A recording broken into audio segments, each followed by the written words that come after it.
All right, well, this feels really weird and wonderful to have Spenny, Sally, JMs from ONEFOUR here at Hot Hits HQ right now. Welcome. Thanks for having us.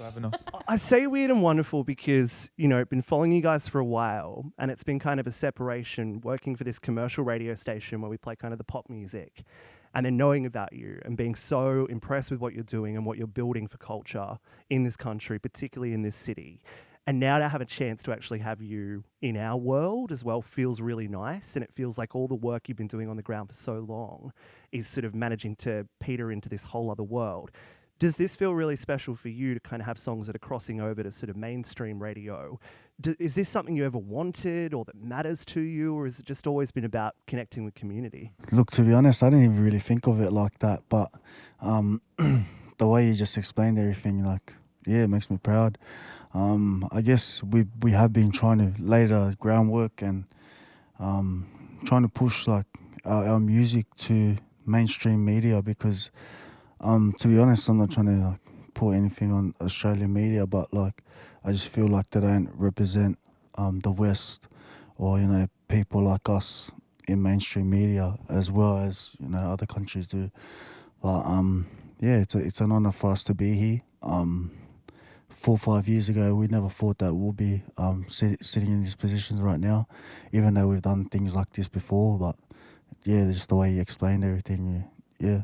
You guys are so important in changing people's perceptions, obviously at a local level, but also on an international level of what Australia is. Were you guys surprised? I mean, this isn't new in places like America, this type of music. It's you know, been going back decades and decades.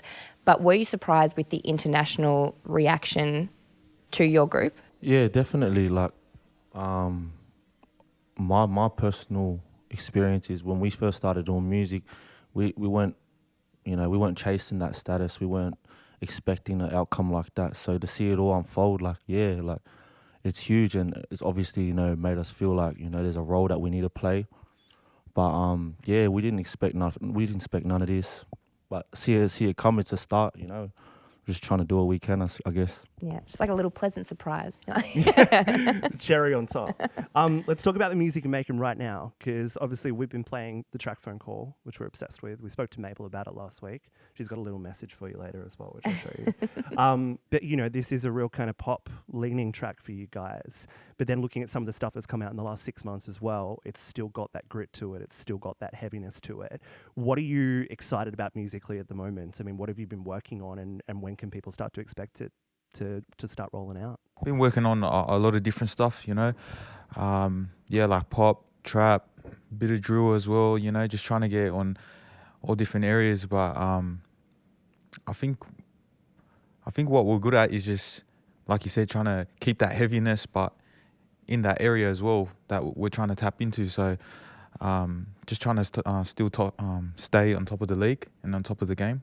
So that's what we're trying to do still. Because obviously you're sampling Bob Marley in this song as well, who I think I read that, you know, you all kind of grew up around Bob Marley, like listening to Bob Marley. You're still kind of doing what you love as well. It's not like you're just kind of selling your souls to the pop industry. It's just sort of like, we want to do what we love. We want to express ourselves in that way too. Is that really important, still loving the music that you're putting out there, obviously, as well? Yeah, definitely. Like, I feel like everything we do, we try to stay authentic to ourselves, you know. So obviously with the Bob Marley stuff, it has that reggae spin on it, but we still keep it to the brand, and we still try to show people that they can, you know, hop over and do other things as well as staying true to yourself. How much of a sort of understanding of what your brand is are you aware of? Because when it comes so deeply from within you, you don't really look at it like a brand, do you? It's just kind of innately there. Do you have a perception of what your brand is and what you're trying to present beyond what's in your heart? Is there anything you kind of look at and try and do? Nah, not really. To be honest, it's just like everything that happens in our daily life. Like if we're in the studio, like we talk about it. And even if you listen to the album, you'll hear that certain songs were made in certain time frames. And like it's just at one point of our life, we're talking about, you know, is this love, and another is talking about other things. So yeah, it just depends. But yeah, we don't try and like sway away from anything, and we know what our brand is. But like at the end of the day, it's whatever we want to do. We don't try to like do whatever the media wants us to do or we just do us, and that's what makes us. That's what makes our brand. And I think that's why so many people love you guys, because they can either relate, and everything that you're doing, you know, your fans are going to relate to you. They're going to love what you're putting out there because you love it. And if they don't relate, they're being educated by it as well. And I think that's so important, you know. Do you think you're trying, like, the messages that you're sending is educational as well on that kind of level? Yeah, definitely. Like, a lot of people have their own opinions on our Yeah. music and stuff like that, and it's a big subject that we always get asked about. But at the end of the day, all we can say to that is just we talk and we rap about experiences that we lived, and you know, if people mess with it, they mess with it. If they don't, they don't need to. So yeah, on the topic of being able to educate people, I do feel like there's that aspect of it within our music that people don't understand. You know, where we've come from and the type of people we are. So through our music, I do feel like it does educate them and shows them a different side of, you know, I guess Sydney or Australia. Even growing up, I grew up on the Central Coast. So even growing up less than 100 Ks from where you guys grew up, it's still opened me up in the last few years to so much more of what, you know, the West is like. And now I've got a nephew who lives in Mount Druitt as well. And like just knowing that there's people like you guys who are there making music for the culture and educating people and trying to lift people up from within your own circle is such a beautiful thing to know, like for my little 6-year-old nephew sitting there. Yeah, of course, because like when I say obviously trying to educate people from where we're from, you know, these are stories that anyone can relate to, like anyone that's, you know, living a normal life. I know a lot of people can gravitate to the stuff we're saying, and, you know, I feel like that's the story we're trying to tell at the end of the day. I mean, because I think back to when I was growing up in music, and I would be, you know, 7 years old listening to Tupac and like all these things. I'm like, what's the difference between young kids now listening to your music and kind of singing along with these songs? Like, it doesn't matter where it's come from. Like, they can still appreciate it and still love it. It's no different to what people have been doing for decades and decades. So I don't know what the big deal is now. It's like, this is the now, and it's just evolving. And I think it's so amazing what you guys are doing. Appreciate that. Yeah, well, I feel like with us doing this now, hopefully 10 years from now, it becomes normal to the Australian public. And that's just the big thing of what we're trying to do. Like, we're trying to shift the culture and show, like, the Australian media and everyone, like, that's here and look down upon what we're doing. Is like, this is normal. Like, it's been happening for time now in different countries. Like, what's the difference if it's happening in your own backyard? And we're speaking about things that we're going through, like we're shedding light on this, and like it's either you want to shed light on it or hide it away. And I feel like that's the big thing where, like, Australian media like to stray away from it, and they want to show crocodiles and Crocodile Dundee and all this, but like when it's right, you know, when it's right in front of your home and it's right there, like they try and get away from it. This is real life, right? And we try and show this. I feel like for a long time, mainstream Australian media has tried to show the pristine, perfect thing and the really scary underbelly, underground kind of thing. But I think what you guys are doing, and particularly in the last couple of years, is showing a lot of nuance and a lot of depth to what you're doing. And even looking at some of the comments on the video for Phone Call, it's people being like, fuck, ONEFOUR have done a love song. Like, and it's like, of course they have. They've done love songs in the past. They're human beings, dude. Yeah, and you've written about your love for your families and your community and the people that you grew up with as well. But I do wonder, with the album that you're working on, what other kind of emotions do you reckon you're getting to tap into that you haven't tapped into before? Do you feel like you've been able to be a little bit more almost vulnerable? I don't know about that. Yeah, probably, you know, it can come across like that, but I don't know. It's just kind of putting your heart on the track, and yeah, you might feel like that or you don't, you know, but it's just we just lay it out, you know, like we said before, like that's what we experienced. And yeah, we might be educating people, but it's not only that, you know, like our purpose of making music would be to motivate people as well. That's came in similar situations and where they came from as well, and that's just not Mount Druitt, you know. Isn't that what music's for? Like, the purpose of it, whether you like it or not. So, yeah. Has there ever been a lyric where you've gone, put it out there, you've thought about it, you've gone, and then you've thought, oh, maybe that might be too much? Like, have you ever had to backtrack on any, or have you just gone, it? Like, to be honest, there's people around us people that aren't, like, you know, like our managers, our ex-managers and people that are helping us out, they were always like when some of us would say something, they'll be like, but like, yeah, we just us, we don't care. Like, we have no filter on what, like, we just say what we want to say. Like, this is us. Like, we're not going to change our perspective because you want us to.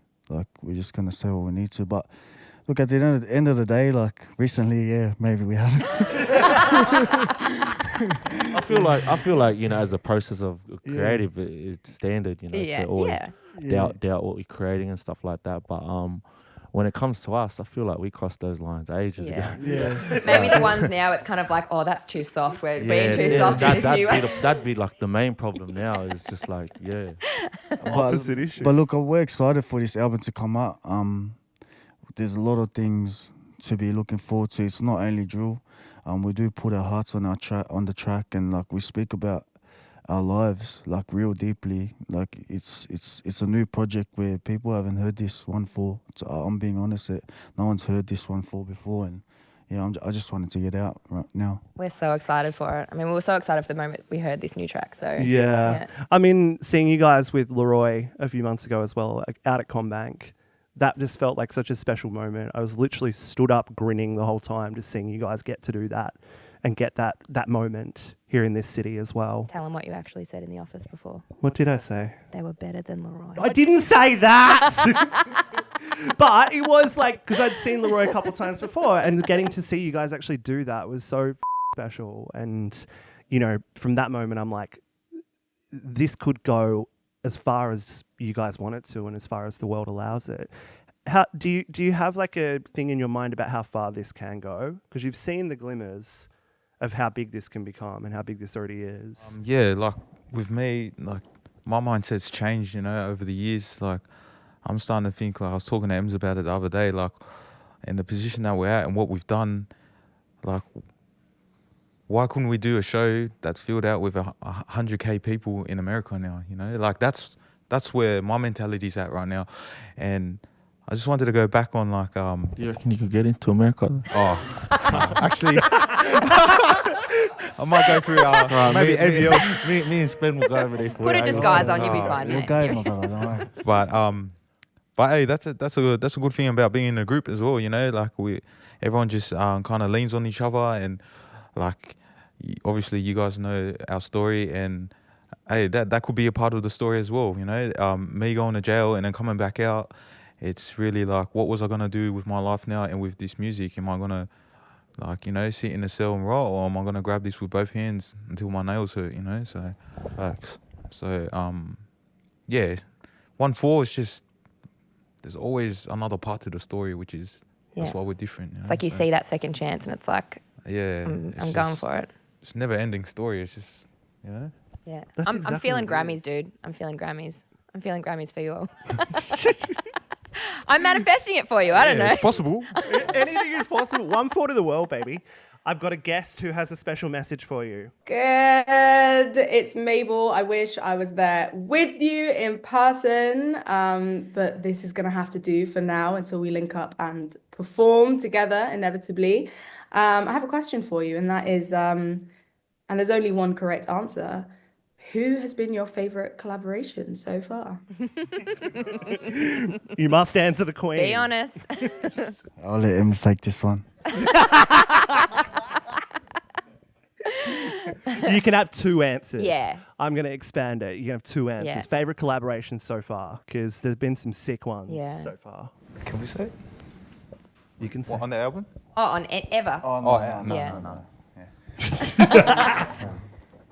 Yeah, Mabel. Is there some big collaborations on the album? Like they're going to be, don't tell us who, but should we be getting excited for it? Yeah, definitely. Yeah, sick. What about dream collaborations? Who was that? Dream collaborations. Sorry. I stuffed up there because I got but yeah, I don't have one, to be honest. Like I just ever since we started popping off in music, like whatever comes. Like if it's whoever it is, like I just take it with both hands, and So yeah, I don't really have a dream collaboration, but I got artists that I love at the moment. But yeah, yeah, I've been promised some things as well. That's why, like, I'm not too. Yeah, Yeah, I but get that. Guys, it's 1/4 of the world. It really is. I'm so stoked we could do this conversation today. I'm so stoked that you are in the zeitgeist of this commercial radio space. And, you know, for me, I've always tried to change it from within and try to open up people from within our commercial radio scene and that sort of more mainstream culture as to what else is out there. And so to be able to play music from 1/4 on the radio is a really affirming moment for So me. this is the first time you guys ever played 1/4. Yeah, on bro. here? We That's played it about 3 crazy. weeks ago for the first time. And I That is lost my crazy. shit. No one told you that before? Oh my God. Yeah, man. Yeah. This is the first time we've been able to play. Yeah. And of course, we played some like heavily censored versions of Shanks and Chips and shit as well. Just to, we were like, but like only for 20 seconds. We got like the little grabs just to kind of go like, this is what 1/4 are like. And now here's So what, like the higher ups are giving the green light now? yeah, bro. Yeah. We Yeah. told him, like, Well, you're Introduce undeniable. us to him after this. What'd you say? Introduce them to us after this. Yeah, 100%. exactly. One Yeah. of them was in the room a minute ago, the one with the green on. No, but like seriously, you are undeniable. Yeah. They can't ignore you anymore, Yeah. and they'll try, and they have tried for so long, but they can't do it anymore because of what you guys have done and the work you've done. And it makes me so proud for Australian music that we have a group like you. Yeah. So thank you very much for what you do for music and for coming in today. We really appreciate it. Thanance for having us. no, Appreciate thanks for that. having us. Appreciate that. Thank you so much, guys. So much.